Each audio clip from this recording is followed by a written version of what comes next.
And now we're going to bring in my helicopter buddy, Simon Whitelock from ITC Michigan, also a vice president of ITC, the corporate, right? So anyway, how you doing today, Simon?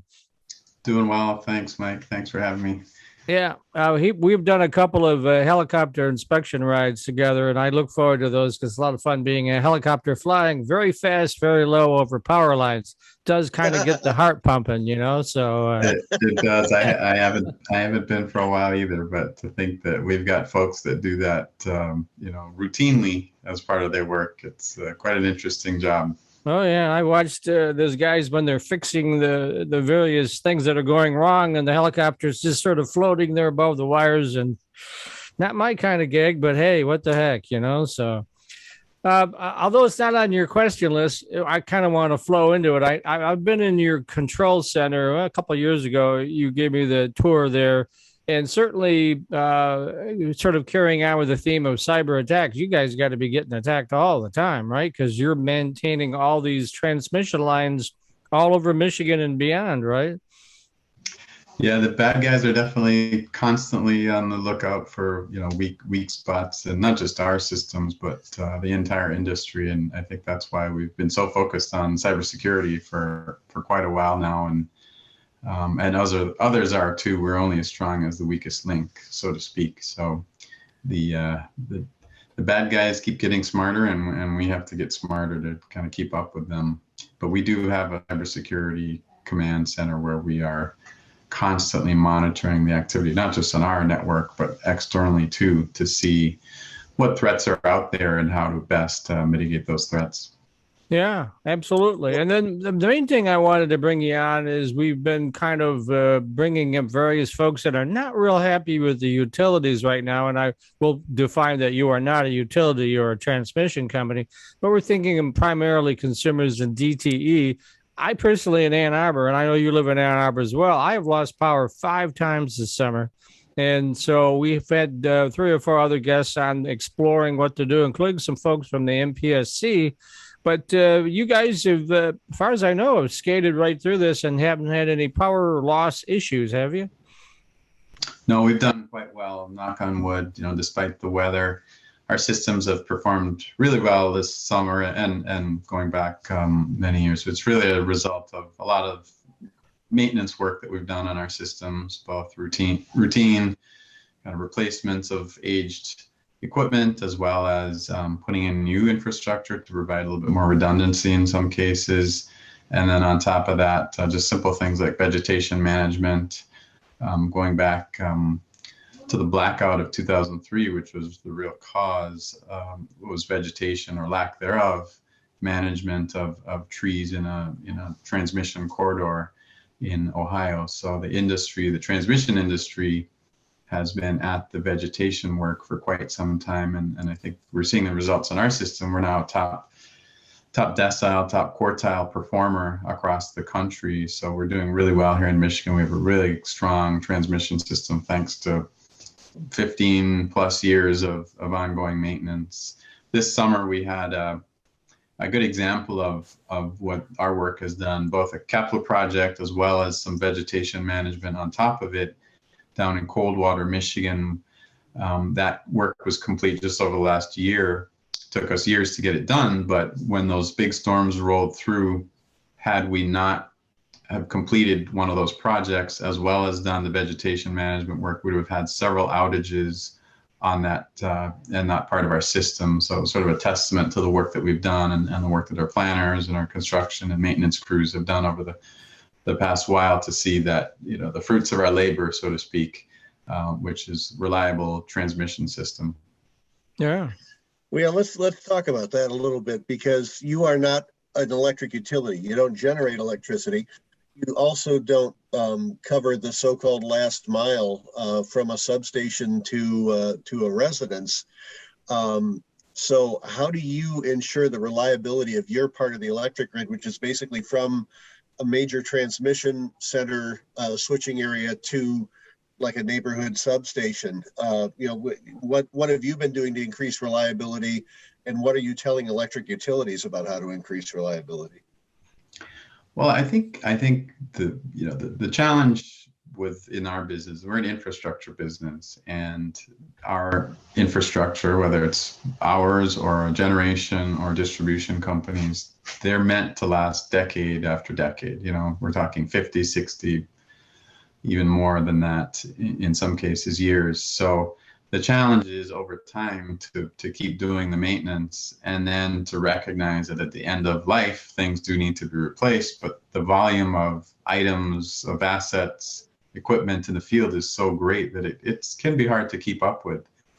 And we've developed a process to really stay on top of that by doing a certain number of things every year, just so that we don't end up kind of behind the eight ball and have more work than we can handle. We've caught up in many ways from a backlog in the past, and we've sort of programmatized or systematized this maintenance work to be able to just sort of chip away at it year after year after year, and the result is much less reactive maintenance and more proactive maintenance. So more oil changes and less emergency tow truck rides back to the shop. So that's really been the secret to the work that we've done. And then on top of that, the vegetation, as I said before, just staying on top of that, because that's one of those things that really does wreak havoc with electric lines.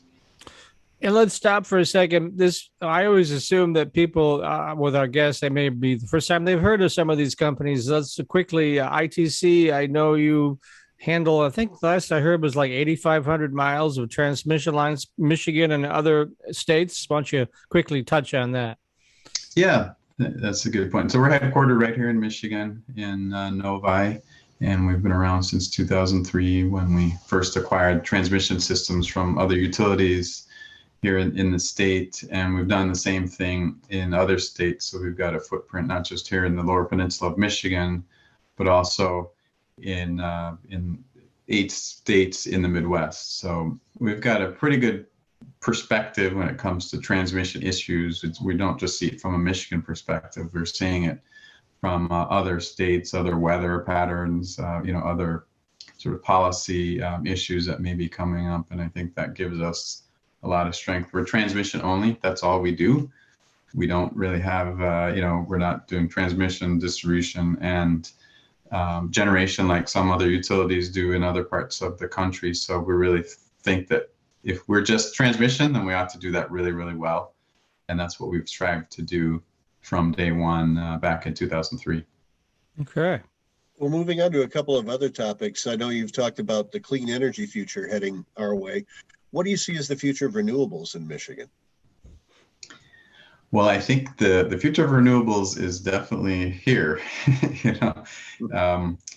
Thinking back 10, 15 years ago, renewables were just sort of gaining momentum. We were just trying to figure out how to interconnect, integrate some renewables on our system, and now we're way past that point.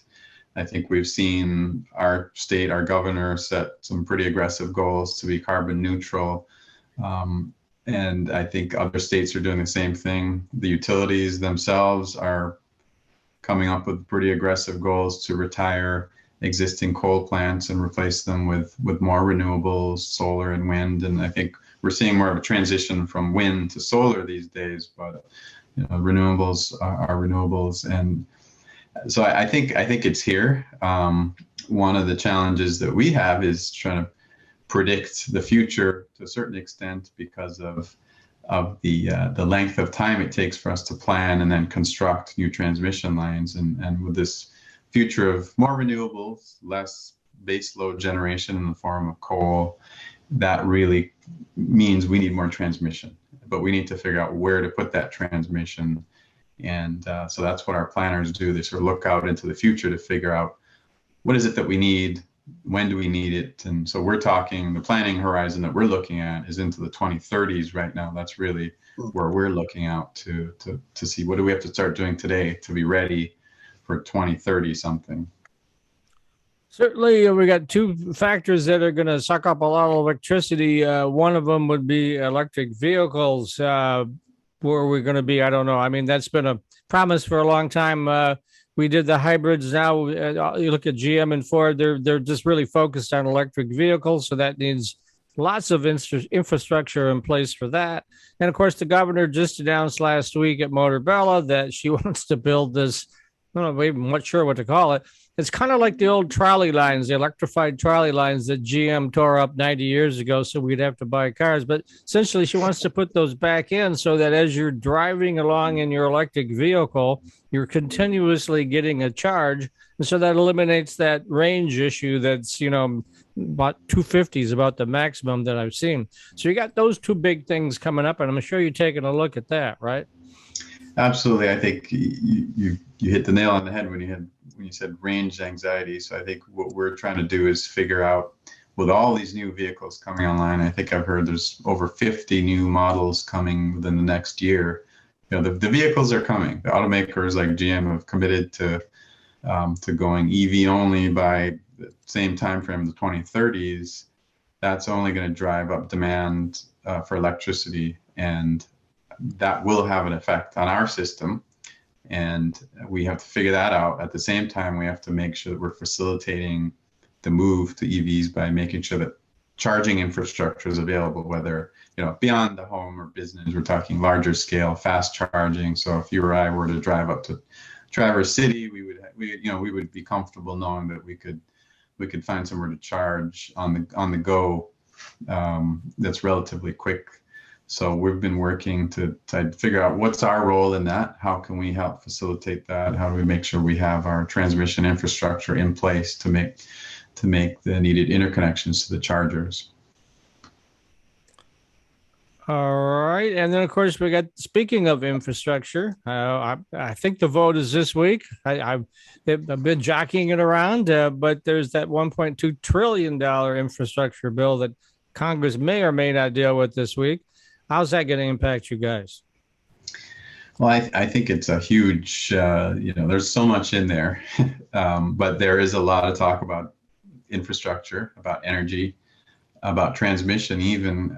Transmission is getting attention, I think, as our CEO likes to say, if you like renewables or you love renewables, you better like transmission. And we're seeing that in some of these policy initiatives, some of the stuff that's coming out of DC. So, from our perspective, it's only a good thing when people are talking about transmission, talking about infrastructure, because we need it in so many forms, not just on the energy side, but I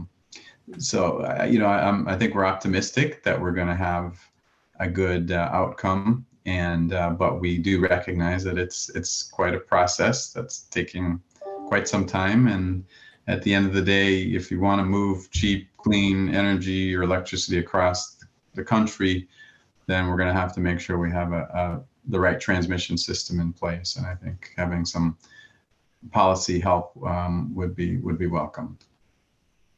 Matthew? All right, well, we're down to our last minute or so of the segment. So why don't you give us the websites where people can go to get more information about ITC, what you are, what you're doing, and I would imagine, like everybody else, you're hiring these days. Oh, absolutely. Yeah. Our website is itc-holdings.com, and we've got a link there for careers for those looking for jobs. It's been a great company. I've worked at the company for 18 years, and it's been just a joy. So look forward to folks applying and seeing what we have in our career site, and really appreciate you having me on today. Sure. What's the biggest need right now? Probably have them across the board, but is it folks that work on the lines? Is it folks that develop the future of how you're going to do this transmission, or is it just across the board you need people? I think it's across the board. We hire a lot of engineers, but we hire, given the nature of what we do, we have a lot of engineers that work for our company, but we are always looking for multiple disciplines. So it's really a bit of everything, I think, Wink.